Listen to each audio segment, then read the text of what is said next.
దయచేసి ఇది గమనించగలరు. Good evening money persons, welcome to daily money show number 1146. ఈరోజు డైలీ మనీ షోలో చాలా ఇంపార్టెంట్ అప్డేట్స్ ఉన్నాయి. ఈరోజు మనం మాట్లాడుకోవాలంటే ఒక కంపెనీ, ఫేమస్ కంపెనీ ఇది. ఈ కంపెనీ యొక్క ఇండిపెండెంట్ డైరెక్టరే కంపెనీ నుంచి రిజైన్ చేస్తూ కంపెనీ రిలేటెడ్గా చాలా ఎలిగేషన్స్ చేయడం జరిగింది. దాంతో స్టాక్లో అయితే చాలా ప్రెషర్ చూసాం. దాని గురించి మాట్లాడుకుందాం. దాంతో పాటుగా ఇప్పుడు ట్రంప్ యొక్క ఫోకస్ చైనా పైన షిఫ్ట్ అయింది. ఈయన చైనాని అయితే టార్గెట్ చేస్తున్నారు. అండ్ అంతేకాకుండా ఈరోజు సెషన్లో మీరు చూస్తే ఫార్మా స్టాక్స్ కూడా బాగానే కరెక్ట్ అయ్యాయి కదా. సో వీటన్నిటి రిలేటెడ్గా ఉన్నటువంటి ఇంపార్టెంట్ అప్డేట్స్ అన్నిటిని వన్ బై వన్ డిస్కస్ చేసుకుందాం. దానికన్నా ముందు మన వర్కౌట్స్ విషయంకి వచ్చేసరికి నిన్న ఆల్మోస్ట్ 2 కిలోమీటర్స్ దగ్గర వాక్ చేశాను. అండ్ దీంతో పాటు ఒక హాఫ్ అన్ అవర్ పాటు మీకు ఇక్కడ స్క్రీన్ మీద కనపడుతున్నటువంటి వర్కౌట్స్ అయితే చేశా. మీరేం వర్కౌట్స్ చేశారో కింద కామెంట్ సెక్షన్లో కామెంట్ చేయండి. ఇంకా డైలీ మనీషలో ఉన్నటువంటి అప్డేట్స్ అన్ని వన్ బై వన్ క్విక్గా డిస్కస్ చేసేద్దాం. ముందుగా మార్కెట్ అప్డేట్ చూసినట్లయితే ఈ రోజు సెషన్ లో సెన్సెక్స్ 118 పాయింట్స్ కరెక్ట్ అయ్యి 81,785 పాయింట్స్ కి క్లోజ్ అయినట్లయితే నిఫ్టీ 44 పాయింట్స్ కరెక్ట్ అయ్యి 25,069 పాయింట్స్ కి క్లోజ్ అయింది. అండ్ ఈ రోజు సెషన్ లో మిడ్ క్యాప్ ఇండెక్స్ 0.38% పెరిగినట్లయితే స్మాల్ క్యాప్ ఇండెక్స్ 0.61% పెరిగింది.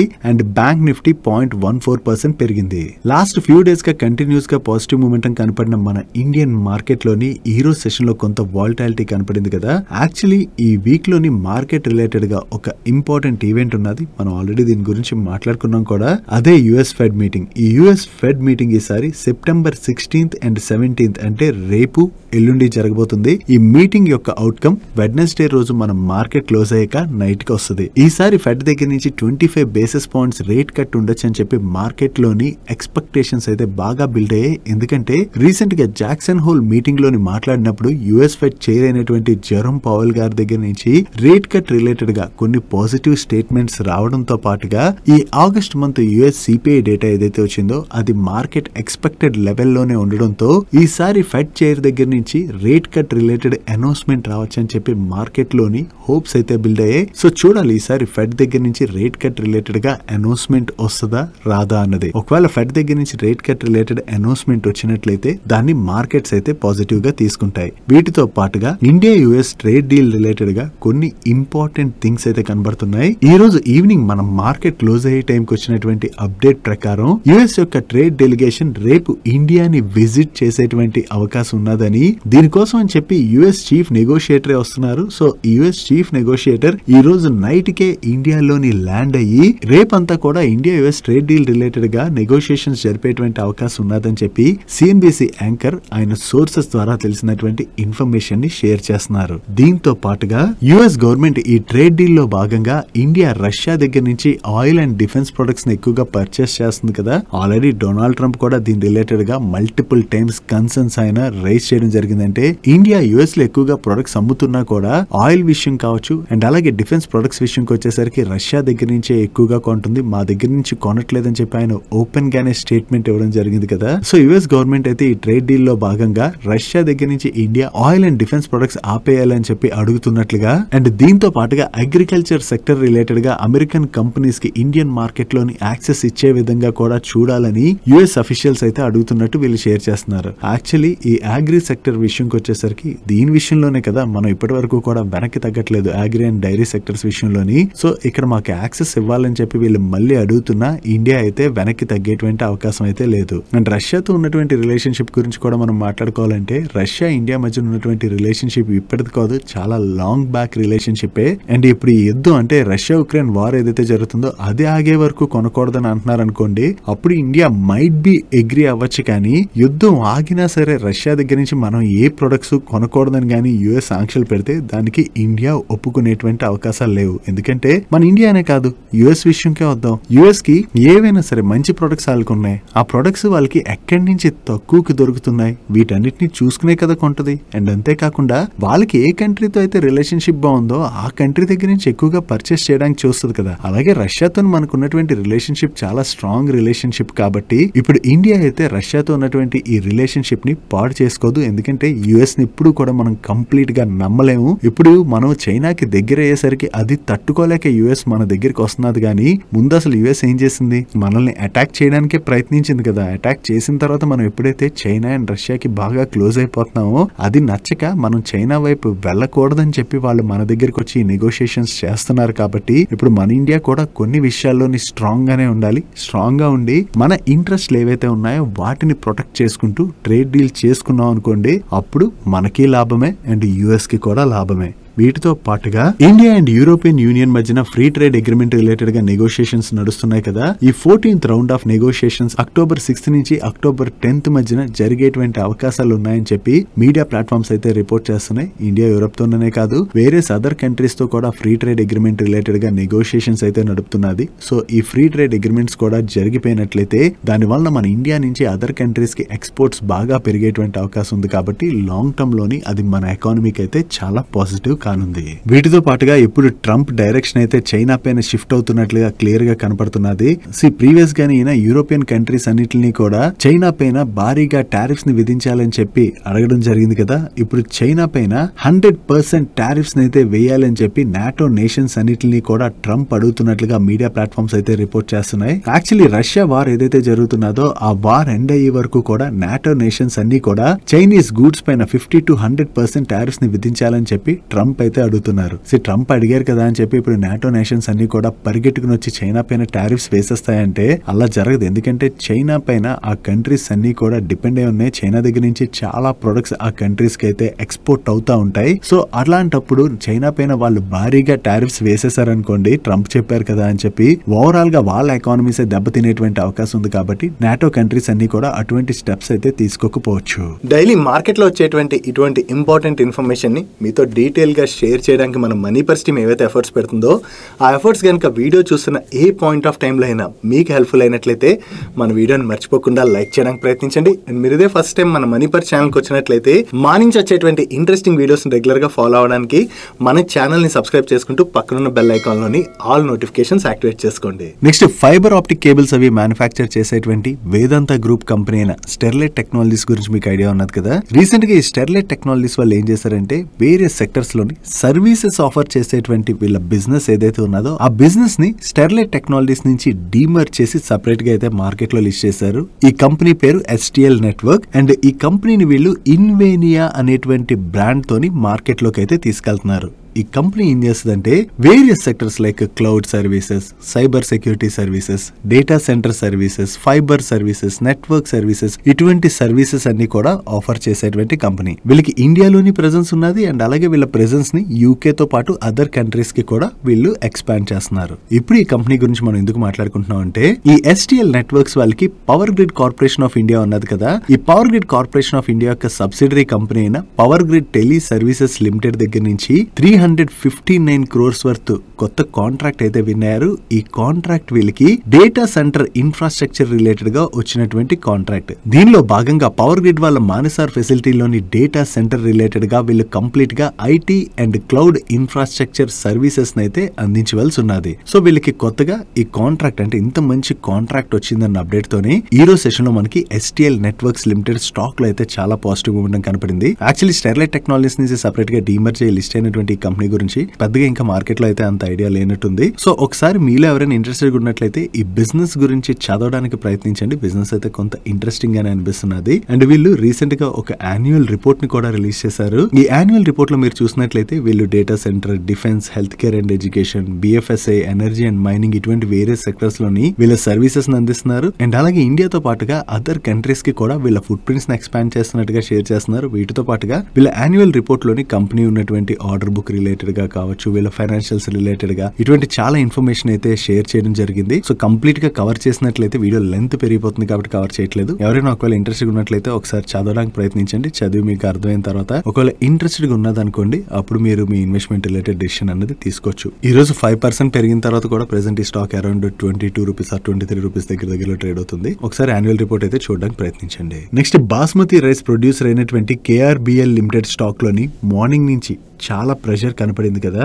దానికి రీజన్ ఏంటంటే ఈ కంపెనీ యొక్క ఇండిపెండెంట్ డైరెక్టర్ అయినటువంటి మిస్టర్ అనిల్ కుమార్ చౌదరి గారు రిజైన్ చేసినట్టుగా అనౌన్స్ చేశారు. ఆయన రిజిగ్నేషన్ వల్లే స్టాక్ ఇంతలా కరెక్ట్ అవ్వలేదు. ఒకసారి ఆయన రిజిగ్నేషన్ లెటర్ కనుక మీరు చూసారనుకోండి, కంపెనీ పైన ఆయన వేరియస్ ఎలిగేషన్స్ అయితే చేశారు. ఈ రిజిగ్నేషన్ లెటర్ లో ఈయన ఏమంటున్నారంటే, ఈ కంపెనీ యొక్క బోర్డ్ ఆర్ కమిటీ మీటింగ్స్ ఉంటాయి కదా, ఈ జరిగినటువంటి మీటింగ్స్ యొక్క మినిట్స్ ని రికార్డ్ చేయడంలోని కంపెనీ ఇన్కన్సిస్టెన్సీ ప్రదర్శిస్తుంది. అంటే వాటిని సరిగ్గా రికార్డ్ చేయట్లేదు. ఎందుకంటే ఒక లిస్టెడ్ కంపెనీ ఏదైతే ఉంటుందో ఆ కంపెనీ యొక్క బోర్డ్ మీటింగ్స్ జరిగినప్పుడు ఆ మీటింగ్స్ ని రికార్డ్ చేయడం అన్నది చాలా మ్యాండేటరీ. దీంతో పాటుగా కొన్ని ఎక్స్పోర్ట్ రిసీవబుల్స్ రిలేటెడ్ గా అడిక్వేట్ డెలిబరేషన్ లేకుండానే కంపెనీ అయితే రైట్ ఆఫ్ చేసిందని, అండ్ సిఎస్ఆర్ ఫండ్స్ ఏవైతే కంపెనీ యూజ్ చేస్తుందో దాని రిలేటెడ్ గా కూడా చాలా కన్సర్న్స్ ఉన్నాయి. అండ్ అంతే కాకుండా కొంతమంది పర్సన్స్ రిలేటెడ్ గా annual increments, variable pay related గా కూడా కన్సర్న్స్ ఉన్నాయని, వీటితో పాటు మరికొన్ని కన్సర్న్స్ కూడా ఉన్నాయి. ఆ కన్సర్న్స్ అన్ని కూడా ఈయన ఇక్కడ మెన్షన్ చేయడం జరిగింది.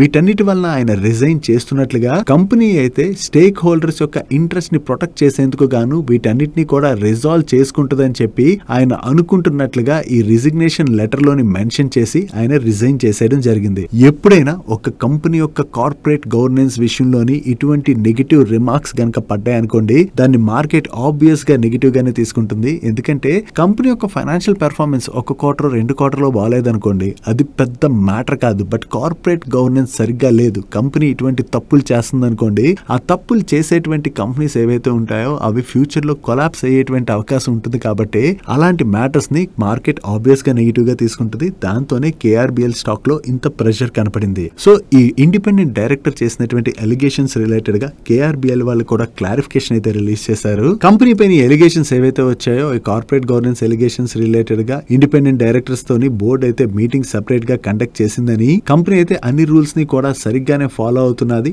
బట్ స్టిల్ కంపెనీ పైన ఇటువంటి ఎలిగేషన్స్ వచ్చాయి కాబట్టి దీని రిలేటెడ్ గా ఆడిట్ ని నిర్వహించేందుకు గాను ఇండిపెండెంట్ థర్డ్ పార్టీ ఫర్మ్ అయితే అపాయింట్ చేస్తున్నట్లుగా 30 days లోనే ఇండిపెండెంట్ థర్డ్ పార్టీ ఆడిటర్ ఎవరైతే ఉన్నారో కంప్లీట్ గా కంపెనీ రిలేటెడ్ గా ఏవైతే కన్సర్న్స్ రైజ్ చేశారో వాటన్నిటి రిలేటెడ్ గా రివ్యూ అయితే కండక్ట్ చేసి రిపోర్ట్ అయితే రిలీజ్ చేస్తామని చెప్తున్నారు. సో ఇప్పుడు థర్డ్ పార్టీ ఆడిటర్ వీళ్ళు నియమిస్తున్నారు కదా, సో ఈ థర్డ్ పార్టీ ఆడిటర్ నియమించిన తర్వాత ఫైనల్ రిపోర్ట్ ఏం వస్తుంది అన్నది మనం చూడాలి. ఒకవేళ థర్డ్ పార్టీ ఆడిటర్ దగ్గర నుంచి కూడా ఇటువంటి కన్సర్న్స్ గనక రైజ్ అయ్యాయి అనుకోండి, అది కేఆర్బిఎల్ రిలేటెడ్ గా అయితే నెగిటివ్ కానుంది. నెక్స్ట్ ఈ రోజు సెషన్ లో మీరు అబ్జర్వ్ చేసినట్లయితే డేటా సెంటర్ థీమ్ లో ఆపరేట్ చేసేటువంటి కంపెనీస్ లైక్ అనంతరాజ్ కావచ్చు, బ్లాక్ బాక్స్ కావచ్చు, ఇటువంటి స్టాక్స్ లోని చాలా పాజిటివ్ మూమెంటం కనపడింది కదా. దీనికి రీజన్ ఏంటంటే government of India national data centre పాలసీలో భాగంగా ఈ డేటా సెంటర్ కంపెనీస్ ఏవైతే ఉన్నాయో వాటికి 20 years పాటు ట్యాక్స్ ఎగ్జంప్షన్ ని ఇచ్చేటువంటి అవకాశం ఉన్నదని, ఇది నేషనల్ డేటా సెంటర్ పాలసీలో అయితే గవర్నమెంట్ ఇంక్లూడ్ చేసినట్లుగా వేరియస్ మీడియా ప్లాట్ఫామ్స్ అయితే రిపోర్ట్ చేస్తున్నాయి.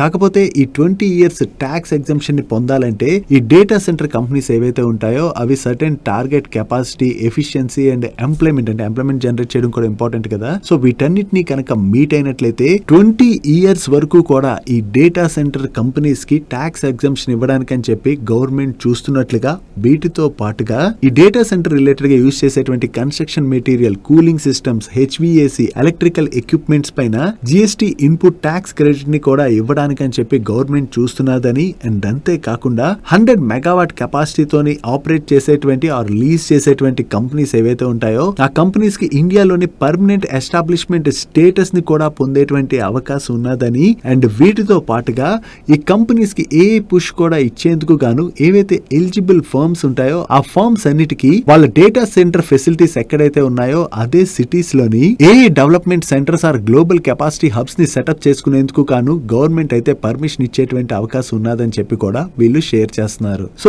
ఎప్పుడైతే గవర్నమెంట్ దగ్గర నుంచి నేషనల్ డేటా సెంటర్ పాలసీలో భాగంగా కంపెనీస్ కి 20 years వరకు కూడా ట్యాక్స్ హాలిడేని ఇచ్చేటువంటి అవకాశం ఉన్నదని చెప్పి మీడియా ప్లాట్ఫామ్స్ పబ్లిష్ చేశాయో, దాంతోనే ఈ డేటా సెంటర్ థీమ్ లో ఆపరేట్ చేసేటువంటి స్టాక్స్ అన్నిటిలో కూడా మనకి పాజిటివ్ మూమెంటం కనపడింది. ఇందాక మనం మాట్లాడుకున్నాం కదా, అనంతరాజ్ కావచ్చు, బ్లాక్ బాక్స్ కావచ్చు, వీటితో పాటుగా ఇందాక స్టార్టింగ్ లోని మనం ఎస్టీఎల్ నెట్వర్క్స్ రిలేటెడ్ గా మాట్లాడుకున్నాం కదా, వాళ్ళకి కూడా డేటా సెంటర్ థీమ్ లోని బిజినెస్ అయితే ఉన్నది. సో ఆ స్టాక్ ఆర్డర్ రావడంతో పాటు ఈ రీజన్ తో కూడా స్టాక్ లోని మనకి అంత పాజిటివ్ మూమెంటం బిల్డ్ అయింది. సో ఈ పాలసీ గనక పాస్ అయినట్లయితే ఈ సెగ్మెంట్ లోని బిజినెస్ ఆపరేట్ చేసేటువంటి కంపెనీస్ అన్నిటికీ కూడా బిగ్ పాజిటివ్ అవబోతున్నట్టుగా మనం అర్థం చేసుకోవచ్చు. నెక్స్ట్ రీసెంట్ గా government of India various products పైన జిఎస్టీ కట్ అయితే అనౌన్స్ చేసింది కదా. ఇవి September 22 నుంచి అమల్లోకి రాబోతున్నాయి. దీనిలో భాగంగా government of India pharmaceutical pharmaceutical products and అలాగే మెడికల్ డివైజెస్ పైన కూడా జిఎస్టీని కట్ చేసింది కదా. సో ఈ జిఎస్టీ కట్ ఏదైతే చేసిందో ఆ కంప్లీట్ బెనిఫిట్ ని ఎండ్ యూజర్ కి పాస్ ఆన్ చేయాలని చెప్పి government of India pharma companies and అలాగే మెడికల్ డివైజెస్ కంపెనీస్ ఉంటాయి కదా, వీటిని అయితే డైరెక్ట్ చేసినట్టుగా వేరియస్ మీడియా ప్లాట్ఫామ్స్ రిపోర్ట్ చేస్తున్నాయి. దీనిలో భాగంగా మాక్సిమం రీటైల్ ప్రైస్ అంటే ఫార్మాసిటికల్ ప్రొడక్ట్స్ పైన మాక్సిమం రీటైల్ ప్రైస్ ఉంటది కదా, దాన్ని అయితే చేంజ్ చేయాలని చెప్పి గవర్నమెంట్ ఆదేశించినట్లుగా మీడియా ప్లాట్ఫామ్స్ రిపోర్ట్ చేయడం జరిగింది. యాక్చువల్లీ ఈ జిఎస్టీ కట్ ఏదైతే అనౌన్స్ చేశారో ఆ కంప్లీట్ బెనిఫిట్ ని ఎండ్ యూజర్ కి అయితే కంపెనీస్ పాస్ ఆన్ చేయాలి. ఎస్పెషల్లీ మెడిసిన్స్ విషయంకి వచ్చేసరికి ఇవి ప్రతి ఒక్కరికి కూడా అంటే అత్యవసర పరిస్థితుల్లోని ఉపయోగపడేటువంటి ప్రొడక్ట్స్ కదా, మెడిసిన్స్ కావచ్చు అండ్ అలాగే మెడికల్ డివైజెస్ కావచ్చు, ఇవి అందరికీ కూడా చాలా అవసరం. సో వీటిపైన జిఎస్టీ కట్ ఏదైతే తీసుకొచ్చారో దానివల్ల ప్రైస్ తగ్గి ఆ బెనిఫిట్ చాలా మందికి దొరుకుతుంది కాబట్టి ఖచ్చితంగా కంపెనీస్ వీటి యొక్క ధరలను అయితే తగ్గించాల్సి ఉన్నది. గవర్నమెంట్ ఆదేశంతో ఇప్పుడు ఫార్మాసిటికల్ ప్రొడక్ట్స్ అండ్ అలాగే మెడికల్ డివైజెస్ కంపెనీస్ అయితే దీని రిలేటెడ్ గా స్టెప్స్ తీసుకుంటున్నట్లుగా వీళ్ళు షేర్ చేస్తున్నారు. సో ఎప్పుడైతే ఫార్మా కంపెనీస్ ని గవర్నమెంట్ ఈ విధంగా ఆదేశించిందని అప్డేట్ వచ్చిందో దాంతో కొంతవరకు ఫార్మా స్టాక్స్ లో మనకి ప్రెషర్ కనపడింది. స్టాక్స్ లో కొంత ప్రెషర్ కనపడినా కూడా గవర్నమెంట్ తీసుకున్నటువంటి డిసిషన్ ఏదైతే ఉందో దట్ ఈస్ రియల్లీ గుడ్. ఎందుకంటే మెడికల్ ఎమర్జెన్సీలోని ప్రతి ఒక్కరికి కూడా ఇవి చాలా అవసరం, వీటి ధరలు అయితే తగ్గాల్సిందే. నెక్స్ట్ ఈ రోజు సెషన్ లోని నార్త్ వెస్ట్ అంటే ఎస్పెషల్లీ ఢిల్లీ, యూపీ ఈ ప్లేసెస్ లోని బిజినెస్ ను ఆపరేట్ చేసేటువంటి real estate companies like Godrej properties కావచ్చు, డిఎల్ఎఫ్ కావచ్చు, ఇటువంటి స్టాక్స్ లో పాజిటివ్ మూమెంటం కనపడింది కదా. దానికి రీజన్ ఏంటంటే Uttar Pradesh government real estate projects like industrial కావచ్చు, రెసిడెన్షియల్ కావచ్చు, కమర్షియల్ ప్రాజెక్ట్స్ కావచ్చు, ఇటువంటి ప్రాజెక్ట్స్ రిలేటెడ్ గా కొన్ని రూల్స్ అయితే ఈజ్ చేసేటువంటి అవకాశం ఉన్నదని చెప్పి వేరియస్ మీడియా ప్లాట్ఫామ్స్ అయితే రిపోర్ట్ చేస్తున్నాయి. ఈ కన్స్ట్రక్షన్ రూల్స్ ఏవైతే ఉన్నాయో వాటిని ఈజ్ చేసినట్లయితే దానివల్ల ఓవరాల్ గా ఇక్కడ రియల్ ఎస్టేట్ ప్రాజెక్ట్స్ ని కన్స్ట్రక్ట్ చేసేటువంటి కంపెనీస్ కి అయితే బెనిఫిట్, దాంతో పాటుగా ఇక్కడ ఇన్వెస్ట్మెంట్స్ కూడా స్ట్రాంగ్ గా వచ్చేటువంటి అవకాశం ఉన్నది. కాబట్టి దాని వలన ఈ రోజు సెషన్ లోని యూపీలోని బిజినెస్ ఆపరేట్ చేసేటువంటి రియల్ ఎస్టేట్ స్టాక్స్ లో అయితే మనకి పాజిటివ్ మూమెంటం కనపడింది. నెక్స్ట్ స్విగ్గీ వాళ్ళు రిలేటెడ్ గా మనీ కంట్రోల్ లోని ఒక ఇంపార్టెంట్ అప్డేట్ అయితే వచ్చింది. వీళ్ళు ఒక అఫోర్డబుల్ ఫుడ్ డెలివరీ యాప్ నైతే లాంచ్ చేస్తున్నట్టుగా వీళ్ళు రిపోర్ట్ చేస్తున్నారు. టెస్టింగ్ కింద ఈ యాప్ ని పూణేలోని కొన్ని ఏరియాస్ లోని వీళ్ళైతే లాంచ్ చేస్తున్నట్లుగా. మెయిన్లీ ఏంటంటే ఈ యాప్ వెనకాల ఉన్నటువంటి ఉద్దేశం తక్కువ కాస్ట్ అంటే యంగ్స్టర్స్ కావచ్చు, అప్పుడప్పుడే జాబ్ వచ్చిన వాళ్ళు కావచ్చు, వీళ్ళు ఎక్కువ స్పెండ్ చేసి ఫుడ్ ఆర్డర్ పెట్టుకోలేరు కదా. సో తక్కువ కాస్ట్ లోనే వాళ్ళకి ఫుడ్ దొరికేటువంటి ఆప్షన్స్ అన్ని కూడా వీళ్ళు కొత్తగా లాంచ్ చేస్తున్నటువంటి ఈ టోయింగ్ యాప్ లోని అవైలబుల్ గా ఉంటాయి. దట్టు ఎస్పెషల్లీ చూసినట్లయితే 100 to 150 రేంజ్ లోనే వీళ్ళు మోర్ మీల్స్ ని ఆఫర్ చేయడానికి చూస్తున్నట్లుగా మీడియా ప్లాట్ఫామ్స్ రిపోర్ట్ చేయడం జరిగింది. బట్ స్విగ్గీ దగ్గర నుంచి దీని రిలేటెడ్ గా ఎటువంటి అప్డేట్ కూడా రాలేదు. ఇనిషియల్ గా వీళ్ళు పూణేలోని ఈ యాప్ ని లాంచ్ చేసి దాని తర్వాత రిమైనింగ్ సిటీస్ కి అయితే ఎక్స్పాండ్ చేసేటువంటి అవకాశం ఉన్నదని చెప్పి షేర్ చేయడం జరిగింది. ఓవరాల్ గా చూసుకుంటే ఇప్పుడు ఫుడ్ డెలివరీ స్పేస్ లో మనం చూసాం అనుకోండి, స్విగ్గీ కావచ్చు, జొమాటో కావచ్చు, ఇక్కడ మనకి కొంచెం అంటే medium to average are costly foods అన్ని కూడా దొరుకుతాయి కదా. సో యంగర్ జనరేషన్ ని వీళ్ళు అడ్రస్ చేస్తూ ఈ కొత్త యాప్ ఏదైతే పైలట్ ప్రాజెక్ట్ కింద లాంచ్ చేస్తున్నారో ఇది ఎంత సక్సెస్ఫుల్ లో వద్దని చూడాలి. దట్టు సెపరేట్ యాప్ మళ్ళీ తీసుకొస్తాం అంటున్నారు కదా. అదేదో స్విగ్గీ యాప్ లోనే ఒక సెపరేట్ సెక్షన్ ఏదైనా తీసుకొచ్చి ఉంటే మైట్ బి బాగుండేదేమో. సో సెపరేట్ యాప్ అంటున్నారు, మళ్ళీ ఆ యాప్ అందరికి అలవాటు అవ్వాలి. మైట్ బి చూద్దాం ఆ యాప్ కి రెస్పాన్స్ ఎలా వస్తుంది అన్నది. ఒకవేళ రెస్పాన్స్ బాగా వచ్చి ఆ యాప్ లో కూడా బిజినెస్ బాగా గ్రో అయితే స్విగ్గీకి అయితే పాజిటివ్ అయ్యే అవకాశం ఉంది. డైలీ మార్కెట్ లో వచ్చేటువంటి ఇటువంటి ఇంపార్టెంట్ అప్డేట్స్ ని మీతో డీటెయిల్ గా షేర్ చేయడానికి మన మనీ పర్స్ టీమ్ ఏవైతే ఎఫర్ట్స్ పెడుతుందో ఆ ఎఫర్ట్స్ కనుక మీకు హెల్ప్ఫుల్ అవుతున్నట్లయితే మన వీడియోని మర్చిపోకుండా లైక్ చేయడానికి ప్రయత్నించండి. నెక్స్ట్ ఈ రోజు మార్కెట్ క్లోజ్ అయిన తర్వాత కాంకర్డ్ కంట్రోల్ సిస్టమ్స్ వాళ్ళ దగ్గర నుంచి ఒక ఇంపార్టెంట్ అప్డేట్ అయితే వచ్చింది. వీళ్ళకి ఇండియన్ రైల్వేస్ దగ్గర నుంచి కవచ్ సిస్టమ్ రిలేటెడ్ గా ఫస్ట్ ఆర్డర్ అయితే రిసీవ్ చేసుకున్నట్టుగా షేర్ చేస్తున్నారు. ఈ order value approximately 20 crores. So ఈ కవచ్ సిస్టమ్ రిలేటెడ్ గా వర్క్ చేసేటువంటి కంపెనీస్ కి రీసెంట్ గా ఇండియన్ రైల్వేస్ దగ్గర నుంచి చాలా మంచి ఆర్డర్స్ వస్తున్నాయి. ఎందుకంటే కవచ్ సిస్టమ్ డిప్లాయ్మెంట్ అయితే ఇండియన్ రైల్వేస్ చాలా ఫాస్ట్ గా చేస్తుంది కదా. దీనిలో భాగంగా కవచ్ రిలేటెడ్ వర్క్ చేసేటువంటి కంపెనీస్ కి ఫ్యూచర్ లో కూడా మంచి ఆర్డర్స్ వచ్చేటువంటి అవకాశాలు అయితే ఉన్నాయి. నెక్స్ట్ మహారాష్ట్ర స్కూటర్స్ వాళ్ళ దగ్గర నుంచి ఈ రోజు ఒక ఇంపార్టెంట్ అప్డేట్ వచ్చింది. వీళ్ళ బోర్డు ఈ రోజు మీట్ అయ్యి ఫేస్ వాల్యూ 10 గా ఉన్న వీళ్ళ స్టాక్ పైన 1600% అంటే 160 రూపీస్ per share డివిడెండ్ అయితే రికమెండ్ చేయడం జరిగింది. ఈ ఇన్టర్మ్ డివిడెంట్ యొక్క రికార్డ్ డేట్ ని వీళ్ళు 22nd September గా ఫిక్స్ చేశారు. అండ్ ఇన్టర్మ్ డివిడెంట్ యొక్క రికార్డ్ ని వీళ్ళు 22nd September గా ఫిక్స్ చేయడం జరిగింది. సో 22nd September నాటికి ఎవరి డిమాట్ అకౌంట్ లో అయితే ఈ షేర్స్ క్రెడిట్ అయి ఉంటాయో వాళ్ళు ఈ డివిడెండ్ ని పొందడానికి ఎలిజిబుల్. నెక్స్ట్ టాటా టెక్నాలజీస్ వాళ్ళు వాళ్ళ బిజినెస్ ఎక్స్పాన్షన్ ప్లాన్ లో భాగంగా జర్మనీకి చెందినటువంటి ఈఎస్ టెక్ అనేటువంటి కంపెనీని అండ్ ఆ సబ్సిడరీ కంపెనీస్ లో కూడా 100% స్టేక్ ని అక్వైర్ చేస్తున్నట్టుగా అయితే వీళ్ళు అనౌన్స్ చేశారు. ఈ ఎక్విజిషన్ ని వీళ్ళు టోటల్ గా 75 million euros కి చేయనున్నారు. నో ఈ ఈఎస్ టెక్ గ్రూప్ ఏదైతే ఉన్నదో వాళ్ళకి అడాస్ సిస్టమ్ ఉన్నది కదా. ప్రెసెంట్ ఇప్పుడు చాలా వెహికల్స్ లోని చేయని ADAS సిస్టమ్ అయితే ఉంటుంది. సో ఈ ADAS సిస్టమ్ లోనే వీళ్ళకి డీప్ డొమైన్ ఎక్స్పర్టీస్ అయితే ఉన్నదని అండ్ ఈ కంపెనీ దగ్గర 300 స్కిల్డ్ ప్రొఫెషనల్స్ కూడా ఉన్నట్టుగా వీళ్ళు షేర్ చేస్తున్నారు. సో కొత్తగా ఏదైతే ఈ కంపెనీని అక్వైర్ చేయబోతున్నారో దాని ద్వారా వీళ్ళ బిజినెస్ ని ఎక్స్పాండ్ చేసేటువంటి అవకాశం ఉన్నది కాబట్టి ఇది లాంగ్ టర్మ్ లోని టాటా టెక్నాలజీస్ వాళ్ళకైతే పాజిటివ్ కానుంది. Next Gujarat alkalis and chemicals limited వాళ్ళ రిలేటెడ్ గా ఒక నెగిటివ్ అప్డేట్ ఉన్నది. వీళ్ళ కాంట్రాక్ట్ మ్యానుఫ్యాక్చరర్స్ అయినటువంటి సాంఘ్వి ఆర్గానిక్స్ ప్రైవేట్ లిమిటెడ్ కి చెందినటువంటి అంకలేశ్వర్ మ్యానుఫ్యాక్చరింగ్ ఫెసిలిటీలోనైతే ఫైర్ ఇన్సిడెంట్ జరిగినట్టుగా వీళ్ళు అప్డేట్ చేస్తున్నారు. ఈ ఫైర్ ఇన్సిడెంట్ లోని వీళ్ళకి చెందినటువంటి రా మెటీరియల్స్ అండ్ ఫినిష్డ్ గూడ్స్ అయితే డ్యామేజ్ అయ్యాయని, సో అవి ఎంత రేంజ్ లో డ్యామేజ్ అయ్యాయన్న దానిపైన కంపెనీ అయితే వర్కౌట్ చేస్తున్నట్టుగా వీళ్ళు షేర్ చేస్తున్నారు. ఓవరాల్ గా చూసుకుంటే వీళ్ళ కాంట్రాక్ట్ మ్యానుఫ్యాక్చరర్ దగ్గర జరిగినటువంటి ఈ ఫైర్ ఇన్సిడెంట్ వలన వీళ్ళ ప్రొడక్షన్ అయితే దెబ్బతినేటువంటి అవకాశం ఉన్నది కాబట్టి ఇది గుజరాత్ ఆల్కలీస్ అండ్ కెమికల్స్ వాళ్ళ రిలేటెడ్ గా మనం కొంత నెగిటివ్ గా చూడొచ్చు. నెక్స్ట్ రీసెంట్ గా ఐపీఓకి వచ్చి లిస్ట్ అయినటువంటి విక్రమ్ సోలార్ వాళ్ళ రిలేటెడ్ గా ఒక పాజిటివ్ అప్డేట్ ఉన్నది. ఈ విక్రమ్ సోలార్ వాళ్ళకి ఏబీ ఎనర్జియా వాళ్ళ దగ్గర నుంచి 200 మెగావాట్ ఆర్డర్ అయితే వచ్చినట్టుగా వీళ్ళు షేర్ చేస్తున్నారు. దీనిలో భాగంగా వీళ్ళు హై ఎఫిషియన్సీ సోలార్ మాడ్యూల్స్ ఏవైతే ఉంటాయో వాటిని ఏబీ ఎనర్జియా వాళ్ళకి సప్లై చేయవలసి ఉన్నది. సో వీళ్ళు కొత్తగా ఏదైతే ఈ ఆర్డర్ విన్ అయ్యారో ఇది విక్రమ్ సోలార్ వాళ్ళ రిలేటెడ్ గా మనం పాజిటివ్ గా చూడొచ్చు. నెక్స్ట్ ఎల్ఎన్టీ వాళ్ళు బుల్లెట్ ట్రైన్ ప్రాజెక్ట్ లో భాగంగా లార్జ్ ఆర్డర్ విన్ అయినట్టుగా అప్డేట్ చేస్తున్నారు. వీళ్ళకి order national high speed rail corporation limited దగ్గర నుంచి వచ్చింది. అండ్ ఈ ఆర్డర్ లో భాగంగా Ahmedabad high speed rail corridor లోని 156 కిలోమీటర్స్ రూట్ కి high speed ballast less track నైతే వీళ్ళు కన్స్ట్రక్ట్ చేయవలసి ఉన్నది. దీన్ని వీళ్ళు లార్జ్ ఆర్డర్ అంటున్నారంటే ఈ order value 2500 to 5000 crores in between ఉంటుంది. సో వీళ్ళు కొత్తగా ఏదైతే ఈ ఆర్డర్ విన్ అయ్యారో ఇది ఎల్ఎన్టీ వాళ్ళ రిలేటెడ్ గా మనం పాజిటివ్ గా చూడొచ్చు. నెక్స్ట్ టీవీఎస్ మోటార్స్ వాళ్ళు EV leasing and asset management company అయినటువంటి ఆల్ట్ మొబిలిటీ వాళ్ళతోని ఒక ఎంఓయూ సైన్ చేయడం జరిగింది.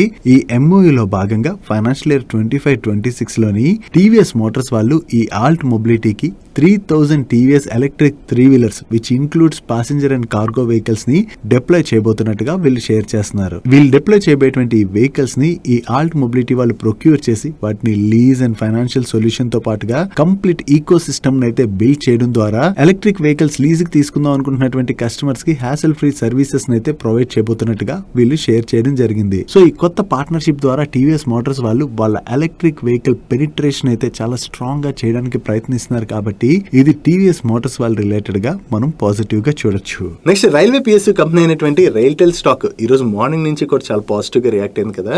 యాక్చువల్లీ మీకు గుర్తుంటే లాస్ట్ ఫ్యూ డేస్ నుంచి కూడా మనం కంటిన్యూస్ గా రైల్టెల్ కి వస్తున్నటువంటి ఆర్డర్స్ గురించి మాట్లాడుకుంటున్నాం కదా. ఇప్పుడు మళ్ళీ వీళ్ళకి కొత్తగా 209 crores వర్త్ ఆర్డర్ అయితే వచ్చింది. ఈ ఆర్డర్ వీళ్ళకి బీహార్ స్టేట్ ప్రాజెక్ట్స్ డైరెక్టర్ నుంచి వచ్చినటువంటి ఆర్డర్. ఈ ఆర్డర్ లో భాగంగా వీళ్ళు ఏం చేయాలన్నది మీరు ఇక్కడ స్క్రీన్ పై చూడొచ్చు.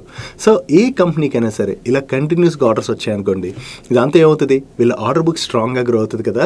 సో ఆర్డర్ బుక్ బాగా పెరిగినట్లయితే దాని ద్వారా కమింగ్ క్వార్టర్స్ లోని వీళ్ళ నెంబర్స్ లో కూడా మంచి గ్రోత్ అయితే కనపడచ్చు కాబట్టి దాన్ని మార్కెట్ అయితే పాజిటివ్ గా తీసుకుంటుంది.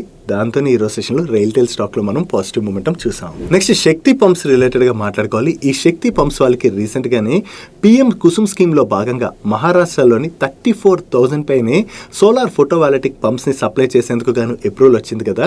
సో అప్రూవల్ రావడంతో వీళ్ళు వీటి గురించి అని చెప్పి విండో అయితే ఓపెన్ చేశారు. ఆ విండో ఓపెన్ చేసినటువంటి విత్ ఇన్ ఫ్యూ అవర్స్ లోనే ఫార్మర్స్ దగ్గర నుంచి చాలా మంచి రెస్పాన్స్ కనపడి 24,000 పైనే పంప్స్ అయితే బుక్ అయ్యాయని, వీటి యొక్క ఆర్డర్ వాల్యూ 600 crores పైన ఉంటుందని చెప్పి వీళ్ళ మేనేజ్మెంట్ అయితే షేర్ చేస్తుంది. సో వీళ్ళు ఈ విండో ఓపెన్ చేసినటువంటి ఇంత షార్ట్ పీరియడ్ లోనే ఫార్మర్స్ దగ్గర నుంచి ఇంత మంచి రెస్పాన్స్ వచ్చి ఓవరాల్ గా బుకింగ్స్ అయితే బాగా జరుగుతున్నాయి కాబట్టి ఇది శక్తి పంప్స్ రిలేటెడ్ గా మనం పాజిటివ్ గా చూడొచ్చు. నెక్స్ట్ వేరియస్ ఇన్ఫ్రా డెవలప్మెంట్స్ చేసేటువంటి సీగల్ ఇండియా లిమిటెడ్ వాళ్ళ రిలేటెడ్ ఒక పాజిటివ్ అప్డేట్ ఉన్నది. వీళ్ళు మొహాలి ఏరియా డెవలప్మెంట్ అథారిటీ వాళ్ళు ఫ్లోట్ చేసినటువంటి టెండర్ లో పార్టిసిపేట్ చేసి L1 బిడ్డర్ గా సెలెక్ట్ అయ్యారు. ఈ contract value approximately 509 crores. And ఈ కాంట్రాక్ట్ లో భాగంగా వీళ్ళు SAS నగర్ మెట్రోపోలిస్ సిటీలోని ఇంటర్నల్ రోడ్ నెట్వర్క్ ఉంటుంది కదా, దీని రిలేటెడ్ గా వేరియస్ వర్క్స్ అయితే చేయవలసి ఉన్నది. వీళ్ళకి కొత్తగా ఈ కాంట్రాక్ట్ వచ్చిందన్న అప్డేట్ తోనే ఈ రోజు సెషన్ లో సీగల్ స్టాక్ లో మనకి అంత పాజిటివ్ మూమెంట్ కనపడింది. That's it for today's daily money showcase. ఈ రోజు డైలీ మనీ షోలో మేము షేర్ చేసిన ఇన్ఫర్మేషన్ మీకు హెల్ప్ఫుల్ అయినట్లయితే ఈ వీడియోని లైక్ చేయండి. And video me friends and family మెంబర్స్కి హెల్ప్ఫుల్ అవుతుందంటే ఈ వీడియోని వాళ్ళకి షేర్ చేయండి. అండ్ మీరు ఇదే ఫస్ట్ టైం మన మనీ పర్స్ ఛానల్కి వచ్చి ఛానల్ ఇంకా సబ్స్క్రైబ్ చేసుకోలేనట్లయితే ఇక్కడ ఉన్న ఛానల్ లోగో మీద క్లిక్ చేసి ఛానల్ సబ్స్క్రైబ్ చేసుకుంటూ పక్కన ఉన్న బెల్ ఐకాన్లోని ఆల్ నోటిఫికేషన్స్ యాక్టివేట్ చేసుకోండి. నేను చంద్రశేఖర్ పత్రి మరొక ఇంట్రెస్టింగ్ వీడియోతో కలుద్దాం. Good night.